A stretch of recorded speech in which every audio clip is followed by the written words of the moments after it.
Chapter 6 का सबसे important point है pastel, PESTLE, PESTLE analysis, political, economic, social, culture, technological, legal, environmental analysis. अगर इसमें इथिक्स और डेमोग्राफिक्स को भी ऐड किया जाए तो इसका एक्रोनिम जो होता है स्टीपलेट, STEEPLED। ठीक है, तो इससे बिजनेस को क्या इम्पैक्ट पड़ता है? पहला होता है पॉलिटिकल। पॉलिटिकल्स का क्या होता है, देखिए सभी कंट्रीज में अलग अलग टाइप्स की कंट्रीज हैं। कुछ कम्युनिस्ट कंट्री हैं जिनका ऑब्जेक्टिव होता है social welfare, social objective above anything, उसके अलावा उनको कोई मतलब नहीं। तो while capitalists would not necessarily have all responsibility of welfare, capitalist को also exhibit difference between themselves in term of approach of social welfare, stability in legislation and policies, minimum corruption, bureaucracy, communal tension minimum होना चाहिए, violence नहीं होना चाहिए, freedom होनी चाहिए press, ease of doing business, means business करना है आपको तो बहुत जल्दी से आराम से लाइसेंस मिल रहा है। हेल्दी पब्लिक फाइनेंस होना चाहिए, कंसिस्टेंट फिस्कल पॉलिसीज। ठीक है, ये होता है पॉलिटिकल फैक्टर। क्वेश्चंस आते हैं political, yes, any question?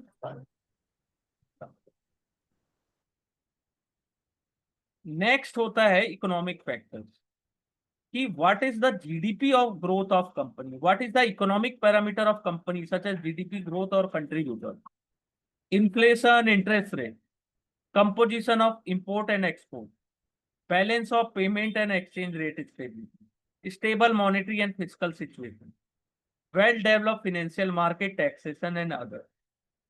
We will define its attractiveness as investment decision. Whether a country depend upon export or internal consumption, whether a internal consumption is driven by import or domestic manufacturing, whether the country has higher inflation, ठीक है, hence a falling currency, higher inflation means falling currency. Okay, countries depend upon others country for natural resource like oil, monetary policy of central bank, balance of payment position, forex reserve, ये होते हैं economic factor.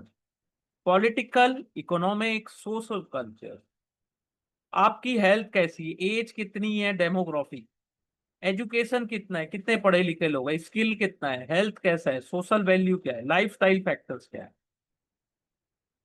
Culture affect करते हैं business in multiple वे। जैसे young country है India में तो offer भी है डिफरेंट अपॉर्चुनिटीज एंड चैलेंज, ठीक है, as compare to Japan with ageing population. Okay, with the change in culture there is change in economic activity. जैसे nuclear family and working spouse in metro city in India has increase the demand of day care facility, package food and hotel chain and restaurant. जहां working spouses हैं वहां पे क्या होता है, day care facility की demand ज्यादा है, package food and hotel chain restaurants की डिमांड ज्यादा है। ठीक है, कॉम्पिटिटिव प्रेशर होने से यंग जनरेशन को लाइफस्टाइल में डिजीज, डायबिटीज, शुगर और हाइपरटेंशन भी ज्यादा है। This offer opportunity set for several new business in country. ये भी ज्यादा है, अगर डायबिटीज भी हो रहा है तो फायदेमंद है कंपनी के लिए, फार्मा कंपनी के लिए। ठीक है, प्रेशर बहुत है तो ये सब तो हो गए। टेक्नोलॉजिकल फैक्टर क्या है कि कितने टेक्निकल फ्रेंडली फ्रेंडली है लोग। ठीक है, technology is playing crucial role in taking business and society to next level. अगर जिस कंट्री में ज्यादा टेक्नोलॉजी का यूज है, स्टूडेंट ज्यादा अच्छे से यूज कर पा रहे technology, R&D, research and development activity ज्यादा है टेक्नोलॉजी, टेक सेवी पॉपुलेशन ज्यादा है, and institution driving technological based initiative infrastructure, तो ऐसी कंट्री में इन्वेस्टर ज्यादा अट्रैक्ट होते हैं। इन्वेस्टमेंट के लिए। Legal factor, legal architect of country and ability of legal system to support and protect business is what business look for in a country. Consistency of legal aspect and no arbitrary change given comfort to business and investor goals. जैसे India में Vodafone का case था, retrospective tax case था, और बहुत सारे telecom licence cancel कर दिए गए, माइनिंग लाइसेंस कैंसिल कर दिए गए, जिसके कारण इन्वेस्टिंग कम्युनिटी में बहुत ज्यादा डिस्कम्फर्ट। ठीक है। Transparency in legal and enforcement of law और the thing which investor would favour. तो ज्यादा से ज्यादा वो फेवरेबल होते हैं अगर ट्रांसपेरेंट है आपका लीगल सिस्टम, वरना अचानक से आप आए, टेलीकॉम लाइसेंस आपने कैंसिल कर दिया, वोडाफोन के ऊपर आपने रिट्रोस्पेक्टिव टैक्स केस लगा दिया, लाइसेंस जो माइनिंग लाइसेंस है उसको भी आपने कैंसिल कर दिया। तो उससे क्या होता है कि इन्वेस्टर्स क्या होते हैं, भागते हैं वहां से, बोले भाई अपने अपन ने इतना पैसा लगाया और सब खत्म हो गया। Environmental factor, developing nation are generally bound to emit environmental harming gas in the atmosphere. Developing nation की बात हो रहा है, डेवलप कंट्री का भी यही हाल है। Country awareness of environmental issue and policy related to pollution control, waste disposal, mining, protection of natural flora, fauna, rehabilitation of displaced local resident, all thorny issues. ठीक है। If not clearly spelled or ambiguous, can lead to operational and legal issue in the future. तो environmental clearance कैसा है? क्या आपने अगर उस ऐसे सेक्टर्स में इन्वेस्टमेंट किया जिससे इन्वायरमेंट को भी डैमेज होता है, लेकिन क्या आप उनको अच्छे से प्रोटेक्ट कर पा रहे हो, रिहेबिलिटेशन प्रोवाइड कर पा रहे हो लोकल रेसिडेंट को? ये जब सब चीजें भी फैक्टर करती हैं तो ये होता है पेस्टल एनालिसिस, PSTL। ठीक है। एनी क्वेश्चंस यहां तक?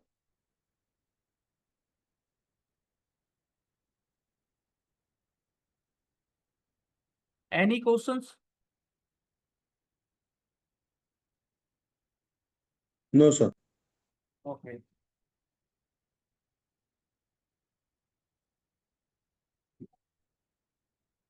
फिर होता है BCG analysis, Boston consulting group analysis. बहुत इंपॉर्टेंट है, इसका फुल फॉर्म भी कई बार पूछता है, Boston consulting group, BCG। BCG बहुत इंपॉर्टेंट। डेवलप किसने किया? बॉस्टन कंसल्टिंग ग्रुप ने। वो बिजनेस को डिफरेंट सेगमेंट में देखते हैं, मार्केट ग्रोथ और कैश जनरेशन के अकॉर्डिंग। ठीक है। तो BCG ने क्रिएट किया है matrix based on sensitivity of growth and cash generation. तो 4 टाइप के ग्रोथ कंपनीज हैं, एक स्टार होती है, एक क्वेश्चन मार्क होता है, एक कैश काउ होता है, एक डॉग होता है। मार्केट शेयर तो आपका हाई है, ग्रोथ भी हाई है, तो आप स्टार हो। ठीक है। मार्केट यहाँ पे देखिए हाई, यहाँ पे ग्रोथ। मार्केट आपका यानी कि मार्केट ग्रोथ हाई है, लेकिन आपका जो मार्केट शेयर है वो लो है, तो आप क्वेश्चन मार्क में आओगे। मार्केट ग्रोथ रेट लो है, ठीक है, लेकिन आपका मार्केट शेयर जो है वो हाई है, तो कैश काउ है। मार्केट ग्रोथ रेट भी लो है और मार्केट शेयर भी आपका लो है, तो डॉग हुआ, डॉग्स। क्वेश्चन आते हैं, इसको बहुत आराम से बहुत डिटेल में समझाता हूं। स्टार होते हैं, स्टार का मतलब है सेरा सैनिटरी वेयर। स्टार है, मार्केट शेयर भी है उनके पास, large market share, continuous growth, और कैश भी है, कैश जनरेट भी हो रहा है। मींस मार्केट भी बहुत अच्छे से ग्रो हो रहा है और कंपनी के पास लार्जेस्ट शेयर, लार्ज शेयर। ठीक है। तो कैश भी है, मार्केट भी है, मार्केट शेयर भी है, कैश ग्रोथ भी है। कैश काउ क्या है? मार्केट में ग्रोथ नहीं है, लेकिन आपके पास मार्केट शेयर है। ठीक है। कैश काउ, आपके पास कैश बहुत। ठीक है। जैसे नवनीत पब्लिकेशन है, किसमें है? Business of book and notebook, cash cow company. Industry की ग्रोथ प्रेडिक्टेबल है, यानी कि उतनी ही है ग्रोथ, ज्यादा नहीं, लेकिन इनका नाम स्ट्रॉन्ग ब्रांड है। रेडी मार्केट है, स्ट्रॉन्ग बैलेंस शीट है, डिस्ट्रीब्यूशन चैनल भी स्ट्रॉन्ग है। ठीक है। कंपनी क्या करती है? All that company need to do is to change the content every time, some syllabus change. तो उससे क्या होता है? कुछ बेनिफिट मिलता है कैश फ्लो में। सेकेंड कैश काउ का एग्जांपल है कोलगेट। कोलगेट में ग्रोथ, मार्केट में ग्रोथ ज्यादा नहीं, लेकिन कोलगेट क्या है? कैश काउ है। तो Navneet and cash, sorry, Navneet and Colgate are cash cow. Question mark कौन है पता है? कि मार्केट में ग्रोथ अच्छी है, लेकिन आपके आपके पास मार्केट शेयर नहीं। जैसे छोटी स्मॉल कार्स में टाटा नैनो सबसे बड़ा एग्जांपल है, जो फेल हो गया क्वेश्चन मार्क्स में। मार्केट स्मॉल कार का जो मार्केट है उसमें ग्रोथ अच्छी है, लेकिन आपके पास मार्केट शेयर नहीं था, टाटा नैनो फेल एग्जांपल है। बजाज पल्सर सक्सेस का एग्जांपल है कि मार्केट शेयर भी इनके पास है, ठीक है, और मार्केट ग्रोथ भी कर रही है। Bajaj Pulsar question mark product है जो सक्सेसफुल है। डॉक्स, डॉक्स की तो बात ही मत करो, अभी तो न्यूज में ही है डॉक्स।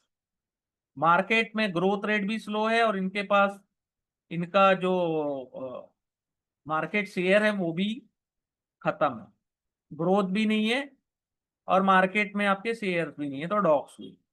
ये आते हैं क्वेश्चन, कोई डाउट यहाँ पे sir? Star, cash cow, question mark, docs.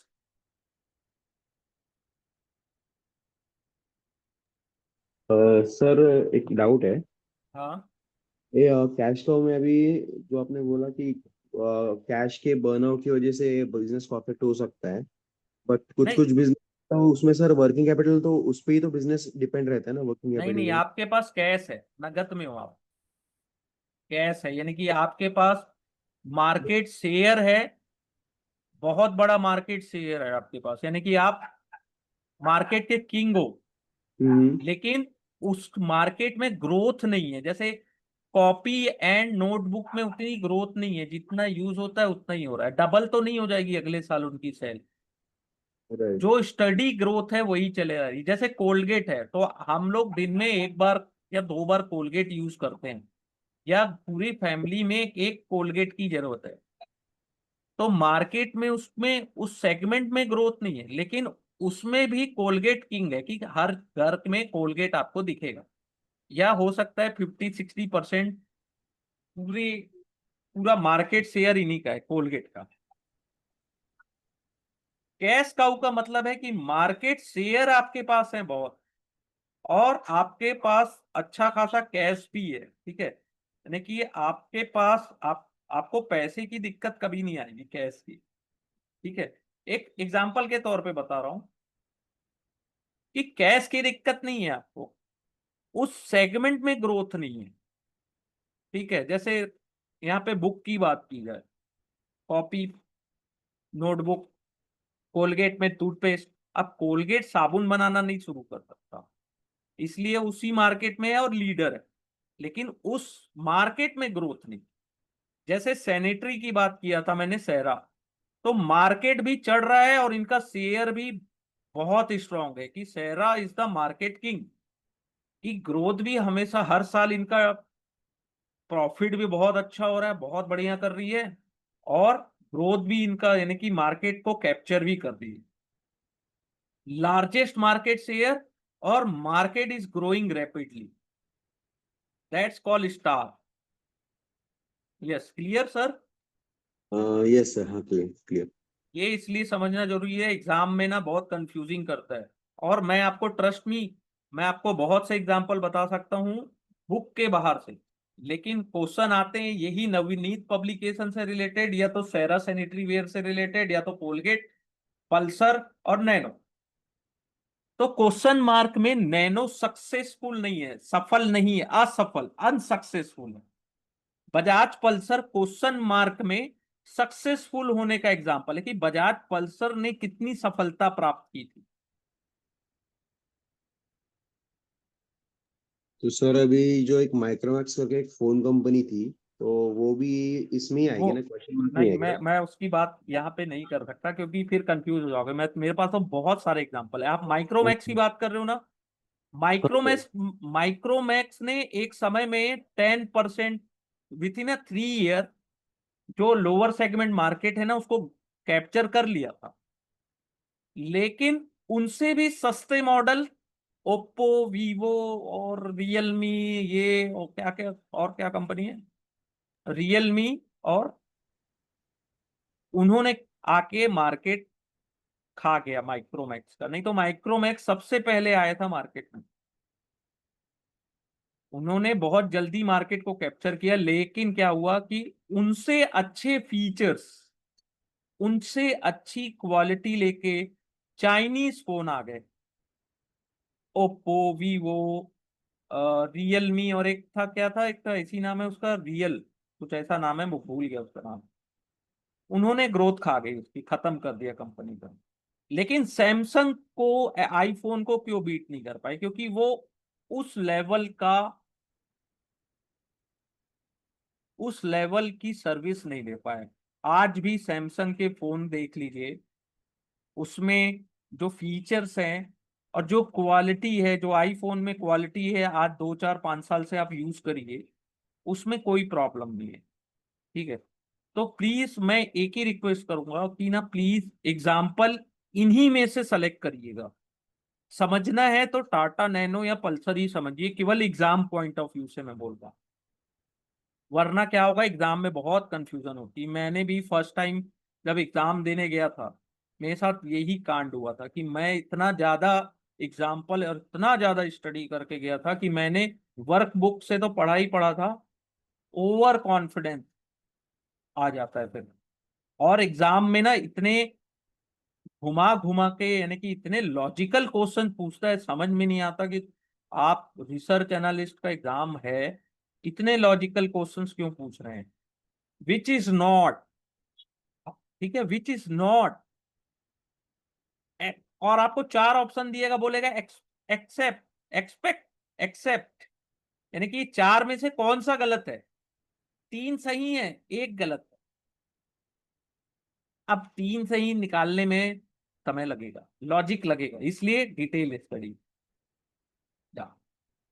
फिर एससीपी होता है, structure, conduct, performance. Structure means आप इंडस्ट्री में मोनोपोली हो कि ओलिगोपोली हो। कंडक्ट मीन्स सीजनल है आपका, आपका कमोडिटाइज है, सीजनल है कि राउंड द ईयर आपका बिजनेस है, सिक्लिकल है, नॉन सिक्लिकल है। परफॉर्मेंस मीन्स आरओई, आरओआईसी, डब्ल्यूएसीसी क्या है आपके, कैसे है परफॉर्मेंस, कैसा स्टेटमेंट में। तो ये होता है एससीपी, इसका भी फुल फॉर्म कई बार आता है। स्ट्रक्चर एनालिसिस का मतलब होता है कि कंपटीशन इंटेंसिटी कैसी है इंडस्ट्री में, कंसंट्रेशन ऑफ बिजनेस कैसा है आपका इंडस्ट्री में, रिलेशन कैसे हैं वेरियस प्लेयर से, मार्केट साइज क्या है, ग्रोथ क्या है। तो पहला आता है कि क्या, कितना, how many player exist in industry, और कौन से प्लेयर्स हैं जो डोमिनेट कर रहे हैं इंडस्ट्री में। ठीक है। ऑर्गेनाइज और अनऑर्गेनाइज प्लेयर के बीच में डिफरेंस कितना है, एनी थ्रेट और सब्स्टिट्यूट प्रोडक्ट तो नहीं है, सप्लायर एंड बायर्स के बीच में इक्वेशंस कैसा है। ठीक है।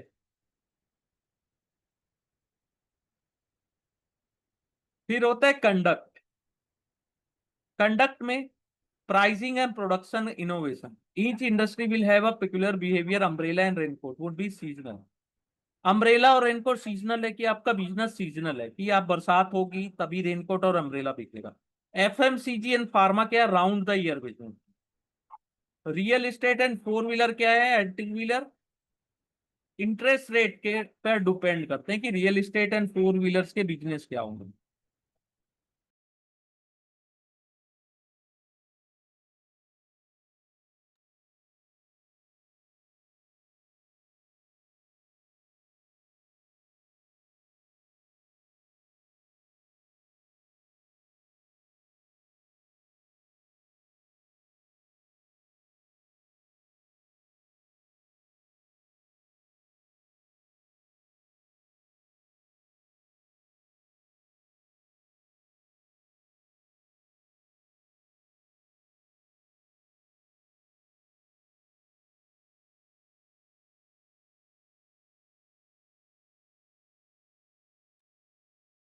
हाँ, sorry for interruptions. Conduct analysis था ना। एफएमसीजी जो real estate and four wheeler depend करते हैं कि इंटरेस्ट रेट मार्केट में कैसा है। हायर इंटरेस्ट रहेगा तो आप लोन नहीं लोगे, लोअर इंटरेस्ट रेट रहेगा तो आप जरूर लोगे। माइनिंग बिजनेस में भी commoditise, but FMCG and goods में भी sold based on power of brand. Upon FMCG और गुड्स क्या कैसे खरीदते हैं? सैमसंग ब्रांडेड, एफएमसीजी में जैसे कोलगेट का नाम था, ठीक है, ब्रांडेड प्रोडक्ट्स। अब कंडक्ट एनालिसिस में देखते हैं कि बिजनेस सिक्लिकल है क्या, अगर सिक्लिकल है तो कौन से फैक्टर अफेक्ट करते हैं, commodity price, interest rate, currency price. अगर हाईली स्पेशलाइज्ड बिजनेस है तो स्किल लेबर्स अवेलेबल है कि नहीं, और लो स्किल बेस्ड इंडस्ट्री है तब तो ठीक है। स्किल बेस्ड बिजनेस है तो क्या टैलेंट अवेलेबल है मार्केट में, और कस्टमर आपके प्रोडक्ट और सर्विस को चूज कैसे कर। How will technology change affect this business? क्या आपका बिजनेस डिपेंड करता है गवर्नमेंट की पॉलिसीज पे? तो ये सब के आते हैं कंडक्ट एनालिसिस। फिर परफॉर्मेंस होता है। परफॉर्मेंस में क्या देखा जाता है कि higher return on capital equity important है, wealth for shareholders, owner in the long term, ठीक है।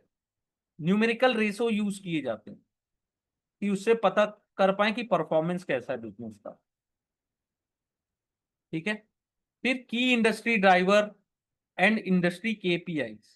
केपीआईज होता है की परफॉर्मेंस इंडिकेटर, ये पूछता है हमेशा एग्जाम में।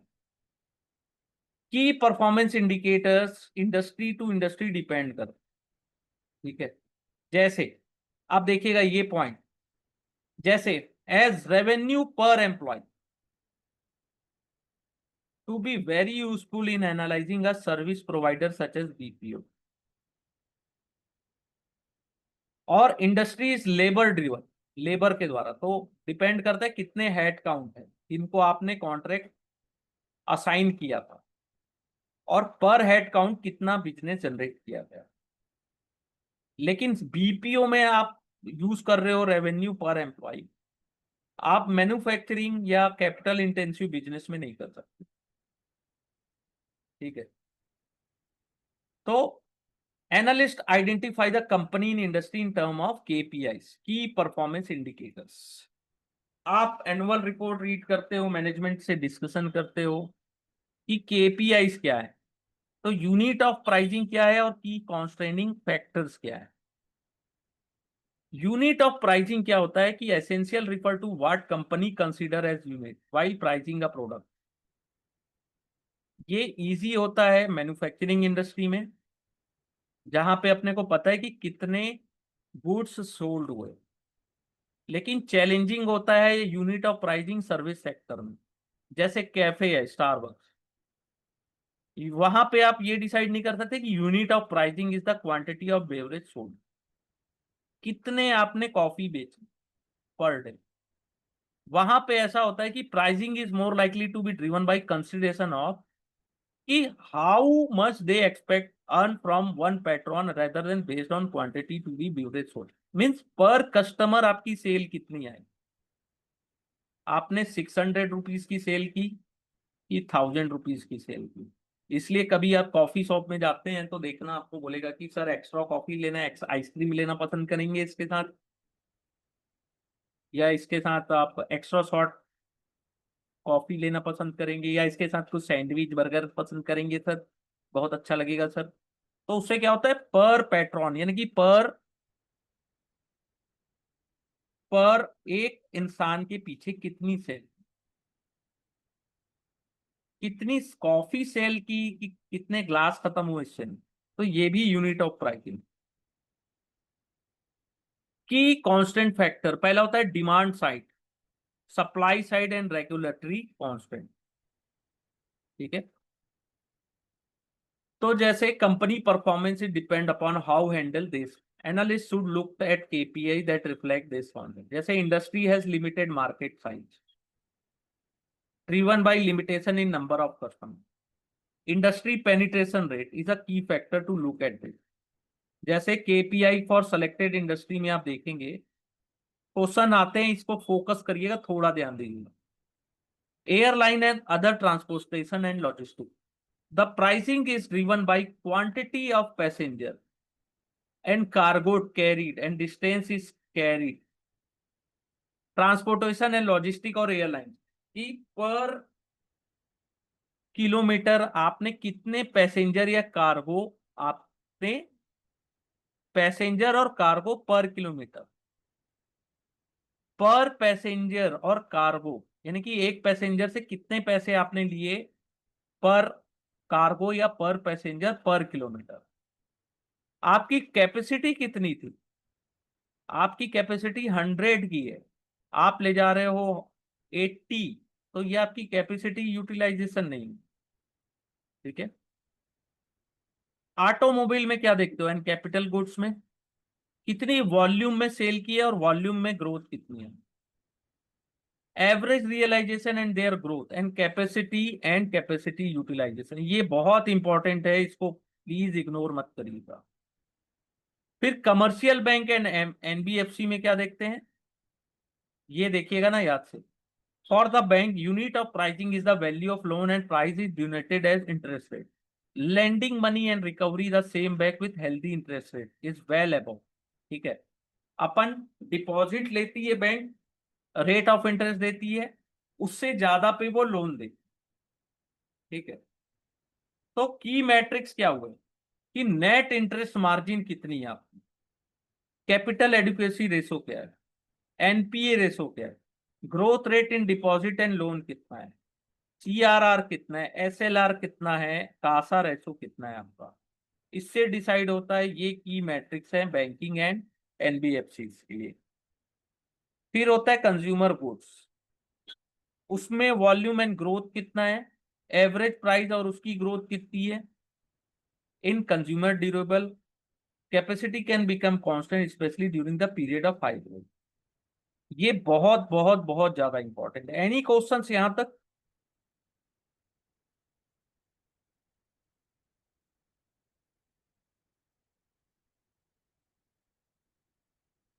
IT service, BPO and KPO, इसमें नंबर ऑफ हेड काउंट से कितने प्रोडक्ट असाइन हुए पर मंथ। ये लेबर ड्रिवन इंडस्ट्री अभी जस्ट अपन ने देखा था कि कितने अवेलेबल है वर्क फोर्स में आप, और पर काउंट आपने कितनी सेल जनरेट की या कितनी रेवेन्यू जनरेट। ठीक है। तो इंपॉर्टेंट मैट्रिक्स क्या होता है कि नंबर ऑफ एफटी कितने बिल हुए। ठीक है। फुल टाइम इक्विवेलेंट और एफटी पर, एवरेज रेवेन्यू पर एफटी कितनी आई, आपकी बेंच स्ट्रेंथ कितनी थी और एट्रिशन रेट क्या है, कितने मिलियन डॉलर कस्टमर आपने अट्रैक्ट की, कांस्टेंट करेंसी ग्रोथ क्या है। ठीक है। ये इंपॉर्टेंट होता है। मीडिया में क्या इंपॉर्टेंट होता है कि प्रिंट मीडियम कौन सा है आपका, टेलीविजन है कि रेडियो है, ऑनलाइन मीडियम हो गया। तो रेवेन्यू फॉर मीडिया इंडस्ट्री क्या आता है, payment by user, advertisement revenue, ये मीडिया में डिसाइड कर किया जाता है। ठीक है। प्रिंट मीडिया में कैसे डिसाइड करते हैं, unit of pricing based on amount of real estate space occupy in paper, कितने पेपर को एडवर्टीजमेंट ने ऑक्यूपाई किया आज। ठीक है। टेलीविजन एंड रेडियो में the unit of pricing is the amount of air time of the advertisement, कितने time advertisement run किया और कितने टाइम तक रन। ठीक है।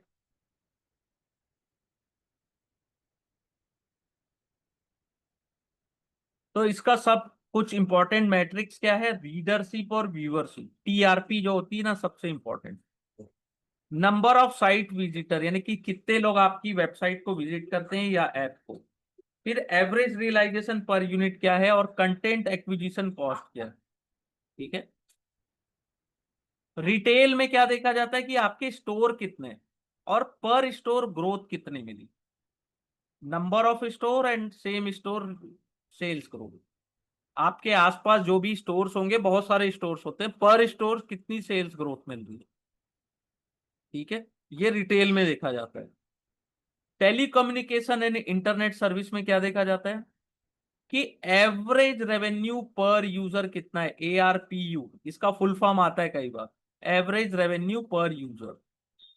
सब्सक्राइबर चर्न रेट क्या है, custom cost of subscriber acquisition क्या है, और आपका मार्केट शेयर क्या है, ये टेली कम्युनिकेशन या इंटरनेट सर्विस प्रोवाइडर में देखा जाता है। ठीक है। रेगुलेशन, इन्वायरमेंट और फ्रेमवर्क कैसा है। रेगुलेशन में आता है कि टैक्सेशन कैसे है, जैसे नहीं sorry, industry analysis can not complete without adequate knowledge of rule of game. छोटा सा भी रेगुलेशन में चेंज होता है तो बड़ा इंपैक्ट होता है बिजनेस में। जैसे FDI के आने, whole discussion in India on FDI in multiple brand retail. ठीक है। And has been revolving around how much sold retailer invest in developing the back end infrastructure, some for existing setup, how much minimum they should purchase from Indian vendors, change in environment policies, जिसके कारण बहुत से business close हो गए, cancellation of telecom licence जो अभी अपन ने just देखा था। ठीक है। फिर होता है टैक्सेशन, इसको हल्के में मत लीजिएगा, टैक्सेशन से क्वेश्चन आते ही आते हैं। दो टाइप के टैक्स होते हैं, एक डायरेक्ट और एक इनडायरेक्ट। डायरेक्ट टैक्स क्या होता है, जो अपन टैक्स अपनी इनकम से भरते हैं। Most common form of direct tax is income tax. Individual और बिजनेस हैज टू पे particular tax on the profit they earn. मैंने कितना प्रॉफिट अर्न किया, मैं मेरी इनकम कितनी है उसके ऊपर। तो ये हुआ डायरेक्ट टैक्स। जैसे India in order to promote research and development, company allowed to claim expense that are 1.5 of actual expenditure on certain scientific research.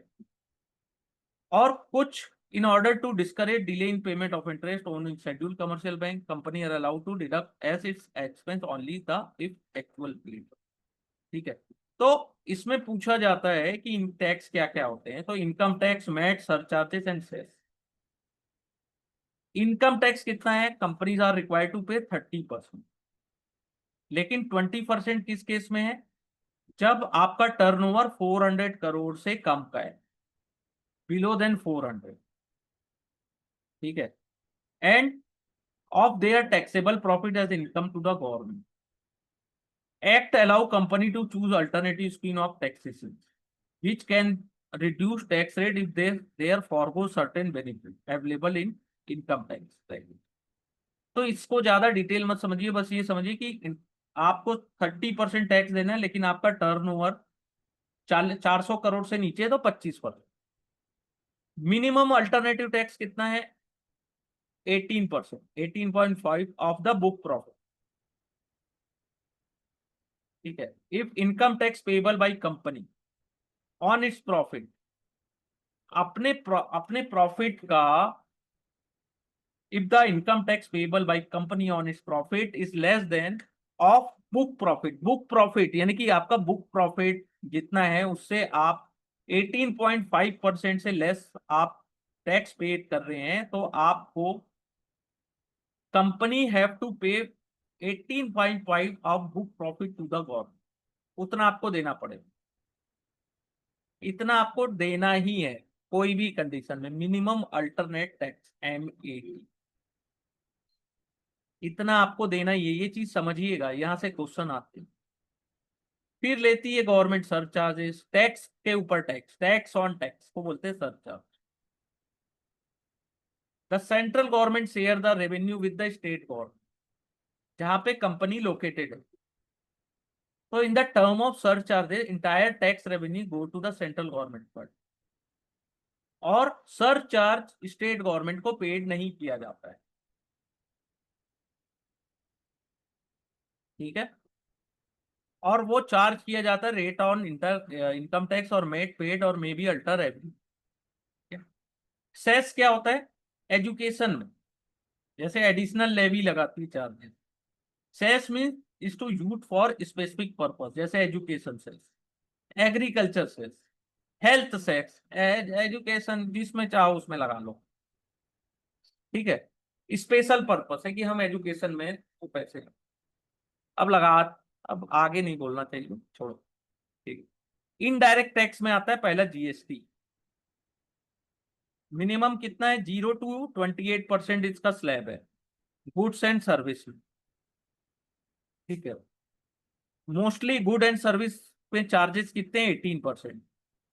तो एग्जाम को दिवाली से पहले क्लियर कर लीजिएगा, क्योंकि ये जीएसटी रेट भी चेंज होने वाले हैं। ठीक है, फिर एक्साइज ड्यूटी कहाँ पे लगती है, लिक्वर, पेट्रोल एंड डीजल पे। जो प्रोडक्ट जीएसटी के अंडर नहीं आते वहां पे एक्साइज ड्यूटी। वैट किस में लगता है, value added tax is levy on sale of product, they are charge by state government. VAT कौन लेता है, state government. Excise duty similar to excise tax are currently applicable for liquor, petrol and diesel. Custom duty किसमें लगती है, exported imported items, जो अपन बाहर से मंगाते इंपोर्ट करते हैं तो कस्टम ड्यूटी। अदर टैक्सेस में आता है रोड टैक्स, आरटीओ देते हैं जब अपन कोई कार खरीद रहे हैं। आरटीओ रोड टैक्स, सड़क में चलने का टैक्स, भले ही रोड रहे ना रहे। वो लाइफ टाइम टैक्स होता है, एक बार आपने गाड़ी खरीदी तो और रोड टैक्स आप दे रहे हैं, लाइफ टाइम भी होता है, आजकल कुछ कुछ में कम भी। स्टाम्प ड्यूटी क्या है, जब अपन real estate industry, investment management firm जैसे stock broking, asset management company, इसमें स्टाम्प ड्यूटी देते हैं, इसको याद रखिएगा। एसटीटी किसमें देते हैं, स्टॉक में, stock trader, intern stock broking firm. Short term trading को डिस्करेज करने के लिए एसटीटी लगाया गया था। देखिए कितनी बड़ी बात कही यहाँ पे, लेकिन क्या फर्क पड़ता है उसको। एसटीटी, सिक्योरिटी ट्रांजेक्शन टैक्स, इसको याद रखिएगा, ये दो box. Information of industry analysis कहां से मिलती है, annual reports of company, trade bodies, relevant ministry websites, industry journal, media report.